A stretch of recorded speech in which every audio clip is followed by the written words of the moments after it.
Show में। तो दोस्तों PBF यानी कि पाकिस्तान बिजनेस फोरम, ये पाकिस्तान के जितने भी बड़े बिजनेसमैन हैं, जितनी भी बड़ी कंपनियां हैं, उन सभी का एक ग्रुप है, एक कम्युनिटी है और ये बहुत ही ज्यादा प्रभावशाली है।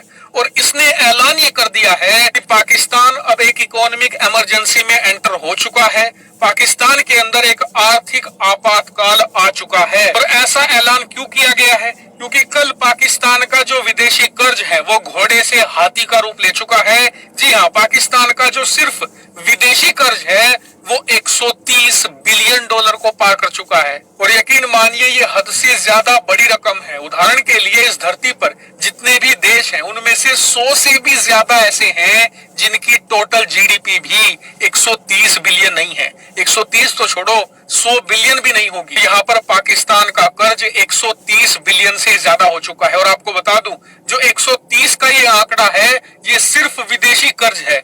जो घरेलू कर्ज है और जो इन्होंने छुपा के रखा हुआ है वो तो इसमें जोड़ा ही नहीं गया। और सबसे मजे की बात अब सुनिए, इस 130 में से 75 बिलियन डॉलर का कर्ज ऐसा है जो पाकिस्तान को आने वाले 30 महीनों में चुकाना है।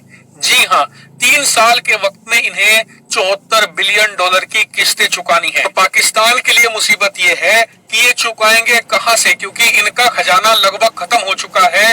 1 से लेकर 3 बिलियन डॉलर ही इनके खजाने में बचे हैं और इन्हें चुकाने हैं 74 बिलियन डॉलर। और बात सिर्फ यही नहीं खत्म हो जाती, पाकिस्तान बिजनेस फोरम ने यह भी बताया है कि पाकिस्तान को पिछले 7 महीनों में सबसे पहले चीन ने कहा था कि 4 बिलियन देंगे, फिर IMF ने कहा था कि 6 बिलियन डॉलर देंगे, सऊदी अरेबिया ने कहा था कि 5 बिलियन डॉलर देंगे। इसके अलावा भी अन्य अरब देशों ने कहा था कि कोई 500 मिलियन देगा, कोई 1 बिलियन देगा। इसके अलावा अमेरिका और यूरोप से भी हमें आश्वासन मिला था। लेकिन पिछले 7-8 महीनों में वादे खूब हुए, लेकिन मात्र 900 मिलियन डॉलर का यानी कि 1 बिलियन से भी कम का हमें लोन मिला है। और इसी वजह से दिसंबर के शुरुआती महीने में जो हमारी किस्तें थी कर्जों की वो हमें अपने खजाने में से चुकानी होगी, जिससे कि हमारा खजाना पूरी तरीके से खत्म हो जाएगा।